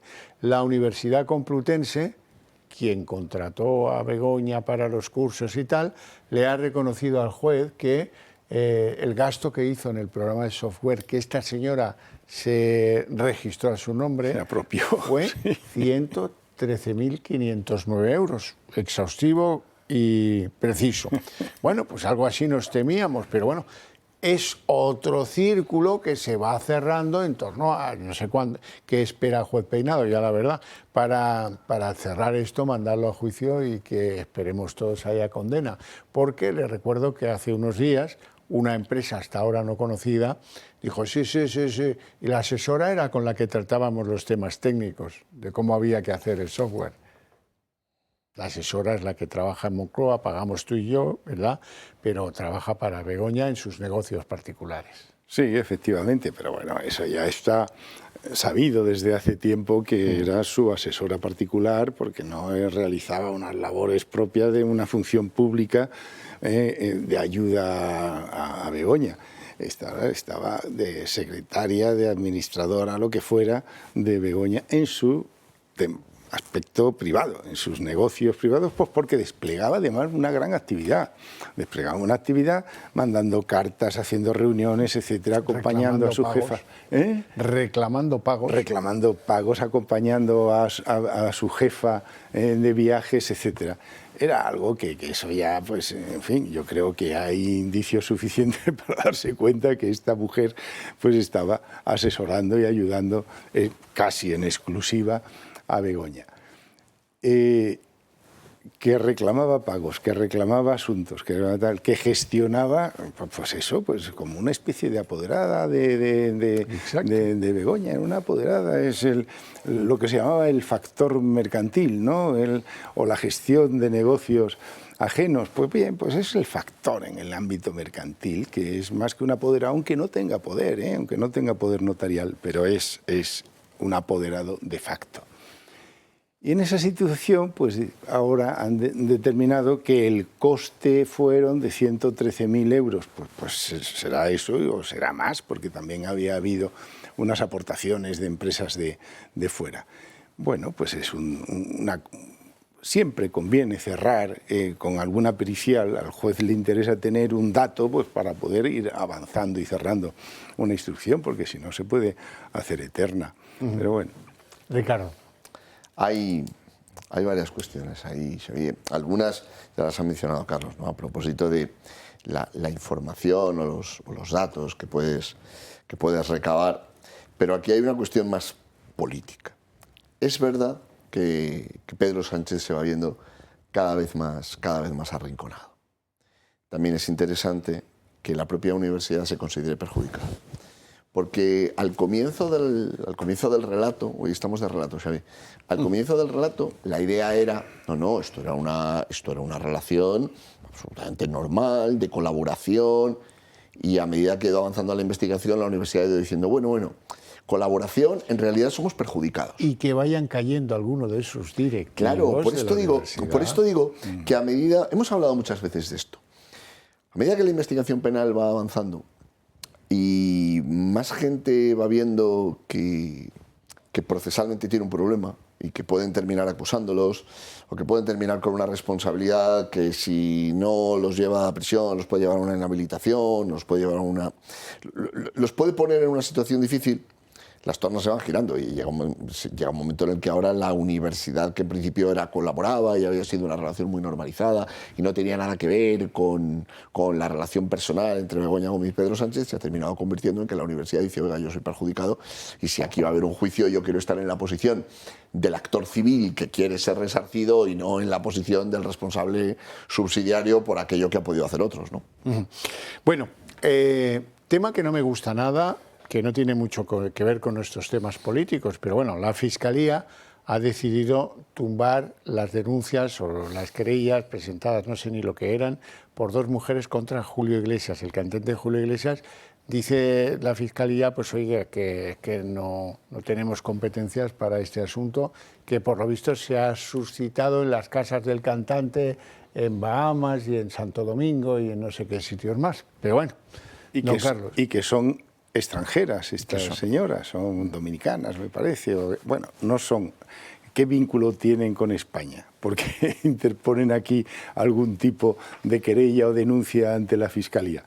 No tienen un vínculo de nacionalidad, ni de residencia, ni Julio Iglesias tampoco es residente. Y todo esto por el aspecto procesal, simplemente de admitir o no admitir una querella y que el fiscal continúe intentando hacer algún tipo de indagación en relación a esto. Pero si no hay vínculo, no hay un vínculo procesal con la legislación española, es muy difícil que eso pudiera prosperar. Han conseguido a lo mejor el efecto de notoriedad y de desviación, de ruido y crear ruido. Bueno, le han hecho mucho daño, ¿eh? Claro. Ricardo. Hay tres cosas aquí, Xavi. Una es la de la jurisdicción, la competencia de los tribunales españoles. Luego hay otra que también tiene su importancia, que es la presunta naturaleza o no delictiva de los hechos. O sea, que se ha dado, por supuesto, que la calificación jurídica que correspondería a esto sería de delito. Pero, y es lo tercero interesante, Julio Iglesias ha respondido. Y en los medios de comunicación se han publicado mensajes que permiten ver que hay versiones distintas. Claro, ante esto, la Fiscalía ha ido por el camino breve, ¿no? El camino corto, que es la decir, no tenemos competencia y por lo tanto esto se archiva. Pero que al margen de la cuestión de competencia, ahí va a haber un debate probatorio y un debate de calificación jurídica de estas conductas, en qué delitos se subsumen. Por terminar, ha archivado la Fiscalía. Estas personas tienen derecho a interponer una querella y que se resuelva mediante auto y tendrán el recurso correspondiente. Es decir, estas personas todavía tienen cauce procesal para continuar las actuaciones, pero esto es una primera victoria de Julio Iglesias. Sí. Bueno, pues terminamos con una encuesta, la que ha publicado hoy El País sobre las elecciones próximas en llegar, que son las de Aragón. ¿Qué dice esta encuesta? Pues le da al Partido Popular la condición de ganador de las elecciones con entre 27 y 30 escaños. Pone o propone al PSOE como número 2 de esta encuesta con entre 18 y 19 escaños, tenía 21, y pues le da un salto espectacular a la intención de voto respectiva a Vox, que sería de entre 12 y 13 escaños.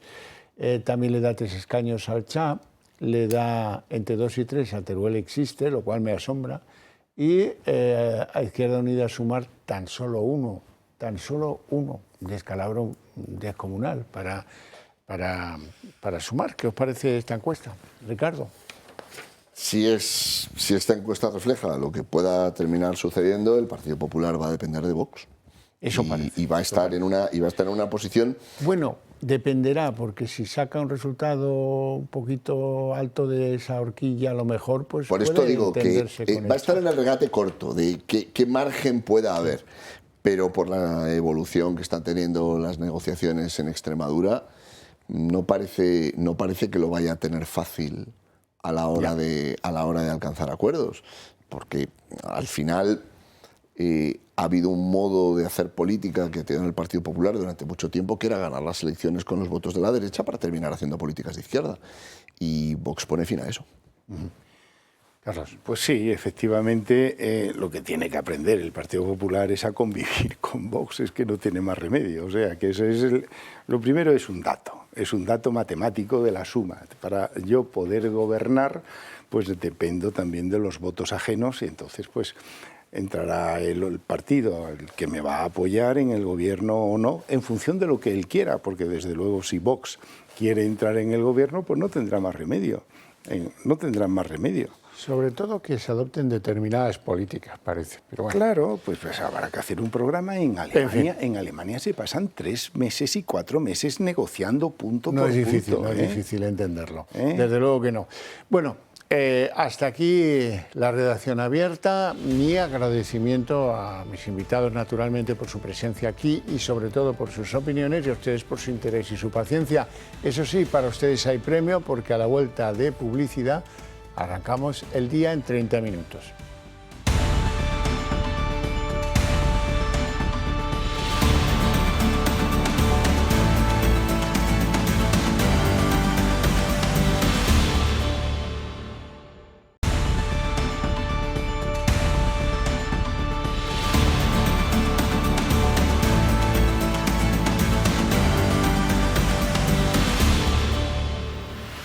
El día en 30 minutos. El informe de la comisión que investiga los accidentes ferroviarios, a título pues, de primer informe preliminar, llega a la conclusión de que el tren Irio, el que descarriló, circulaba sobre el carril que ya estaba, o el raíl que ya estaba fracturado antes, por ser más exactos, antes del paso del convoy siniestrado.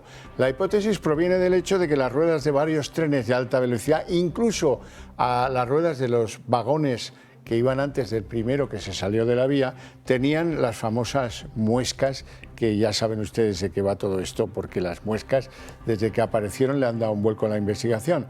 Estas señales han sido identificadas también en 3 trenes que pasaron por Adamuz antes de que lo hiciera el de la compañía italiana Irio. Bueno, y Óscar Puente ha defendido hoy que el estado de las vías españolas es bueno y que el tramo concreto en el que se produjo ese siniestro había pasado todos los controles y más. Sobre las empresas que acometieron esa reforma, esa renovación de las vías accidentadas ahora el pasado mes de mayo, asegura que eran la flor y nata de la construcción española y que las soldaduras no eran chinas, que eran de la máxima calidad. Lo que no ha descartado el presidente es que hubiera un defecto, el ministro es que hubiera un defecto de fábrica en el carril. El carril estaba fracturado y esa fractura ya estaba antes de que el tren Irio pasara por allí. Eso es lo que dice el primer informe oficial de la Comisión de Investigación de Accidentes Ferroviarios sobre el siniestro en Adamuz. Se ha llegado a esta conclusión tras analizar las marcas en las ruedas y en el carril. Recordemos que se encontraron muescas en todas las ruedas del lado derecho de los primeros vagones del tren que descarriló, el Irio, en concreto en los vagones 2, 3, 4 y 5. Todas estas marcas son compatibles, según el informe, con un impacto con el carril roto. El descarrilamiento lo explican las muescas encontradas en el coche 5. Son diferentes a las del resto de vagones, y eso responde a que el carril se fue volcando a su paso, hasta que se produjo el descarrilamiento del coche 6 y, en consecuencia, del 7 y del 8. El siguiente paso en la investigación será enviar estas muestras de carril al laboratorio y será entonces cuando se corrobore o no esta hipótesis. Se impone así la teoría de que la vía estaba rota, una vía que por cierto se revisa por equipos técnicos externos, porque estas tareas requieren formación y material específico con el que no cuenta el personal de Adif. Así lo reconoce el propio organismo. El ministro de Transportes, Óscar Puente, ya descartó realizar una auditoría externa y sigue insistiendo en que las vías están en perfecto estado. ¿Cómo se puede afirmar que todas las vías están en perfecto estado si eso afirmaban de la línea Madrid-Sevilla? Pues podemos afirmar que están en perfecto estado porque, como habrán podido comprobar, todas las comprobaciones así lo decían. Bueno, el presidente de Adif ha dicho hoy que si la investigación lo sugiere no hay ningún problema en que él podría o debiera dimitir. Ahora, Óscar Puente, preguntado por lo mismo en esa rueda de prensa que acabamos de ver, en la misma, decía que no se siente aludido. Él es el titular de las infraestructuras donde está el daño, donde se ha producido el daño que ha costado la vida a 45 personas. Él no se siente aludido. Ahora, que claro está, él depende del presidente del gobierno, Pedro Sánchez, que fue el que le nombró. Faltaría menos. Los parámetros de responsabilidad en un asunto de este calado se basan fundamentalmente en que haya contribuido por acción o por omisión a la causación del daño o a su agravamiento, ¿no? Si yo estuviera en esas circunstancias, asumiría mis responsabilidades. Sinceramente creo que no estoy. Respecto a si temo que el presidente del Gobierno me pida la dimisión, no lo temo, sinceramente, pero también digo, yo soy una persona nombrada por el presidente del Gobierno y, por tanto, a su disposición. Bueno, más allá del fallo que pudo originar la colisión, el debate se centra ahora en por qué tardó tanto en llegar la ayuda al Albia, que es donde se concentran la mayoría de las víctimas mortales. Esta que van a ver es la cronología desde que se produjo el descarrilamiento hasta que llegó la llamada y la asistencia médica al Albia siniestrado. El Irio perdió el control de sus últimos vagones en torno a las 8 menos cuarto de la tarde del domingo. 2 minutos después, el maquinista llama a Atocha e informa de un enganchón. No sabe que hay otro tren implicado. El centro de control logra hablar con la interventora del Albia a las 8 menos 10. Sobre el terreno, varios pasajeros comienzan a caminar hacia el Albia y son conscientes de la gravedad que reviste la situación. Ojo, porque hasta las 8:20, más de media hora después del choque, Atocha no se entera del descarrilamiento de un segundo tren. El ministro Puente hoy no ha querido entrar en valoraciones.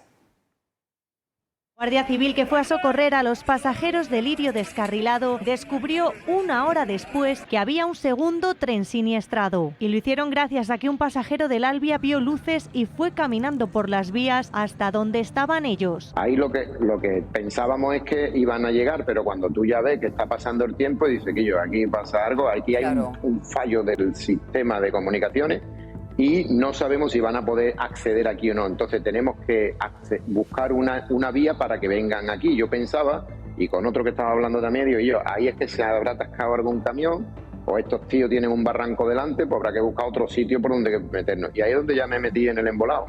Nadie sabe que había otro tren. El centro de control de Atocha realmente no sabía lo que estaba pasando, sabía que se había producido un siniestro, pero no sabía realmente la magnitud del alcance de este siniestro. En apenas un folio y medio, el Ministerio de Transportes detalla la cronología de los hechos, en la que se revela que 20 minutos después del accidente seguían sin saber nada del Albia. Y no sabemos qué pasó después porque no explican más a partir de las 8:03 de ese día. De hecho, el ministro del Interior ha sido incapaz de responder a la pregunta de cuándo conocieron la situación del Albia. ¿Hubo alguna segunda advertencia desde algún organismo advirtiendo de que había un segundo accidente? ¿Sí o no? ¿Y a qué hora? Gracias. Miren, lo que le digo es que la Guardia Civil se trasladó inmediatamente, en 12 minutos, se trasladó al lugar de los hechos y tomó conocimiento de lo que allí desgraciadamente existía y había acontecido y tomó las medidas inmediatamente necesarias. Ha evitado responder a 3 preguntas más al respecto. Y aun sabiendo que la Guardia Civil se enteró de la existencia del Albia por los pasajeros que viajaban en él y que no tuvieron ninguna comunicación previa, el ministro de Transportes asegura que nunca se perdió el rastro del Albia. ¿Cómo es posible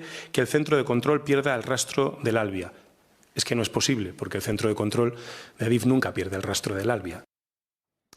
En fin, el apocalipsis ferroviario ha tenido durísimas costes en el plano humano y va a tener ahora también muy duros costes en el ámbito económico. Se cae la imagen de una potencia media, pero tecnológicamente avanzada en el tema de la alta velocidad, esto que pues reconocían a España en el mundo entero. Pues primer dato, ha tenido que cancelar un viaje Óscar Puente a Arabia Saudí para casi firmar un contrato, el de la extensión y los servicios de mantenimiento del tren que lleva de Medina a la Meca en Arabia Saudí. Fue construido con enormes dificultades por un consorcio español que lo dio todo en el empeño. Si queremos ser un país serio y con cierta fama de tecnológico, tendremos que barajar pues, conceptos como qué acero se utilizó en la renovación de las vías de los trenes, a quién se le compró. En fin, puede que ahí esté la causa del accidente, eso, las soldaduras. Puede ser la calidad de ese acero, su temple, el causante del accidente. Algunos dicen que se trataba de acero chino, todavía no lo sabemos. Han pasado 5 días y no tenemos ni una hipótesis plausible de cómo y qué causó la tragedia. En segundo lugar, el marco tecnológico. El llamado centro de control de Atocha era un verdadero desastre, un desastre en el que se enviaba al maquinista de un tren que estaba parado a kilómetros de donde se habían producido los siniestros, de Ablo, para que averiguase con la linternita en la mano qué había pasado con el Albia, porque no lo tenían en pantalla. ¿En serio esto funciona así? ¿En serio el centro de control de algo tan serio en el que viaja tantísima gente se lleva con ese desparpajo, con esa facundia y con ese desinterés? Las llamadas, recuérdenlo, las llamadas al maquinista de Irio. Oye, no te preocupes que ya tenemos tu teléfono. Oye, que cuidado que aquí está ardiendo un vagón y tengo heridos y además estoy invadiendo la vía. Las llamadas a la supervisora del Albia, la que tenía sangre en la cabeza. No, déjate de rollos, va, vete a la cabina y dinos qué pasa. Delatan un descontrol evidente. En fin, durante bastante tiempo nadie sabía dónde estaba ese Albia y sobre todo cómo estaba ese Albia. De hecho, lo descubrió un pasajero que por su cuenta y riesgo avanzó por la vía y lo denunció a un guardia civil, al primero que se encontró muy cerquita del Lirio, el tren que estaba el que originó el problema. El control de Atocha trató con los maquinistas como si fueran dependientes de un McDonald's. Sí, ya nos han dicho que tiene sangre en la cabeza, vaya usted a la cabina y nos cuenta lo que pasa si acaso. Pero esto ¿qué demonios era? En fin. Bueno, y hoy hemos conocido, Xavier, que los 45 víctimas mortales de la tragedia de Adamuz fallecieron en el acto. Así lo ha constatado la Junta de Andalucía y las autopsias que se han practicado a todos los cadáveres. La mayoría de las víctimas, 36, viajaban en el tren Albia, 19 en el vagón número 1 y 9 en el vagón número 2. En el tren Irio que hacía el trayecto Málaga-Madrid viajaban 9 de las víctimas y 7 de ellas fueron localizadas en el vagón número 8, que fue el último en descarrilar de este tren. Y además tenemos que contarles que el juzgado de Montoro, en Córdoba, que es donde se produjo el accidente, ya ha recibido una decena de denuncias por el siniestro de Adamuz. Allí se preparan para un goteo continuo. El juzgado se plantea este reto y ya está empezando a tomar medidas excepcionales. Va a haber 2 juezas de instrucción, una titular que acaba de incorporarse a la plaza y otra que la va a asistir con esta ingente cantidad de trabajo. Pedro Sánchez ha pedido comparecer ante el Pleno del Congreso para informar sobre los últimos accidentes ferroviarios. El jefe del Ejecutivo dará explicaciones sobre las tragedias de Adamuz y de Gelida en Barcelona, aunque por ahora no hay establecida una fecha concreta. Sí parece que el interés del presidente es comparecer en diferente momento que el ministro de Transportes, Óscar Puente. Era lo que pedía Alberto Núñez Feijóo. El líder del PP había acusado a Sánchez de haber desaparecido y al gobierno de generar caos y confusión al no esclarecer, dice Feijóo, casi nada de la tragedia ferroviaria. También ha dicho el líder del PP que el estado de las vías de los trenes en España es el reflejo del estado de un país. El estado de las vías es el reflejo del estado de la nación. El deterioro no es accidental, es una secuencia. Las casualidades no se encadenan durante meses y meses. Cuando los problemas se avisan y no se corrigen, dejan de ser imprevistos. Es muy evidente que el Gobierno ha ido por detrás de los trágicos acontecimientos y encima con órdenes y contraórdenes. Y esto es demoledor. Es demoledor, ¿por qué? Porque refleja caos, porque genera muchas preguntas y no respuestas, y porque se pretende dar una sensación de normalidad que no es posible, ni creíble, ni admisible. Y poco a poco vamos conociendo detalles también sobre el otro accidente ferroviario que ha marcado la actualidad de esta semana y que tuvo lugar en el Rodalies de Gelida, en el que perdió la vida un maquinista en prácticas de apenas 27 años. Según revela la investigación, el maquinista tuvo solo 5 segundos de reacción antes de la colisión con el muro de la AP7. El desprendimiento afectó sobre todo a la cabina y el primer vagón y provocó, además de la muerte del maquinista, heridas a 36 personas. La investigación se centrará ahora en el diseño y estado del muro y las intervenciones e inspecciones realizadas con anterioridad. La audiencia de La Coruña ha absuelto al exdirector de seguridad de Adif con el voto en contra de una magistrada, eso sí, y ha cargado las culpas del accidente de Angrois sobre el maquinista, que queda como el único culpable de ese accidente que dejó 80 muertos y más de 140 heridos justo en las cercanías de Santiago de Compostela. El conductor del Albia se enfrenta a una sentencia de 2 años y medio de cárcel sin posibilidad de recurrir al Tribunal Supremo. El voto particular que les he dicho de una de las 3 magistradas muestra su disconformidad con la absolución del alto cargo de Adif. Mientras tanto, las familias de las víctimas se muestran desoladas y cuestionan que las aseguradoras, que tienen que apechar con las indemnizaciones, han hecho todo lo posible para demorar que al final se haya producido esta sentencia. Y en tribunales la Complutense ha puesto precio al software de la cátedra de Begoña Gómez, que en estos momentos está bajo investigación. Según la universidad pública, se invirtieron nada más y nada menos que 113.000 euros de dinero público en esta herramienta digital. Esta podría ser la cantidad que exija ahora el juez Peinado a la mujer del presidente si finalmente se demuestra y es condenada que se apropió indebidamente de este software que diseñaron varias empresas, algunas de ellas españolas. La UCM pide al magistrado que si hay sentencia firme se tenga en cuenta esta cantidad en concepto de responsabilidad por daños y perjuicios.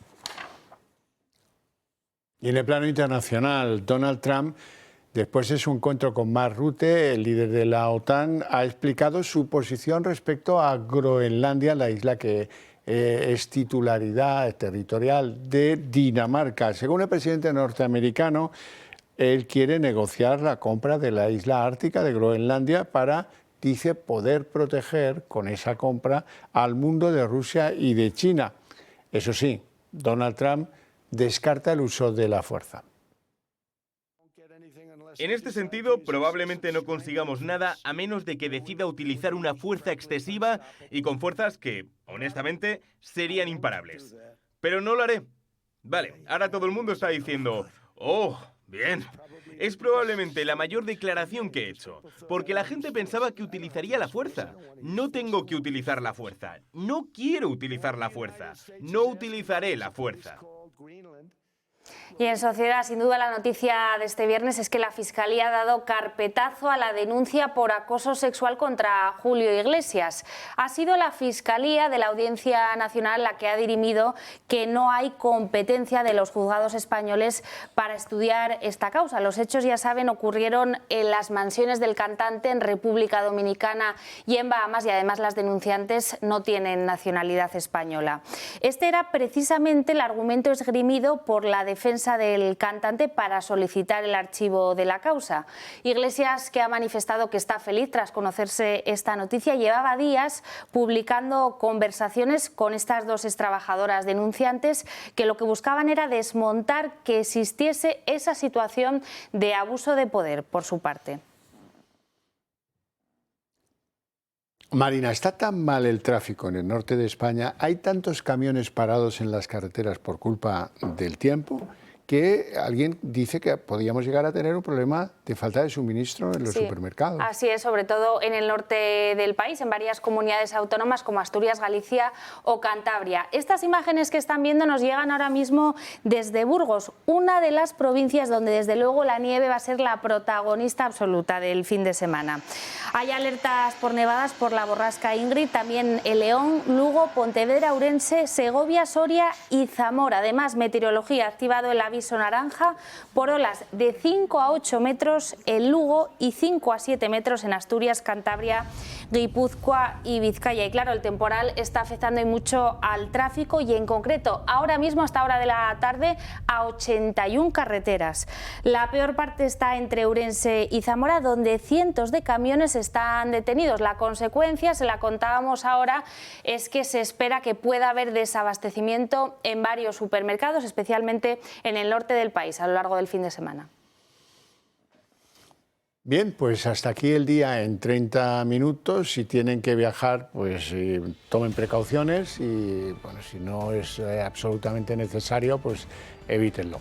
Que se queden en casa. Que se queden en casa si pueden, los que puedan. Así es que les deseamos un buen fin de semana a todos. Sigan con la señal del Toro Televisión y hasta el lunes. Que pasen buen fin de semana.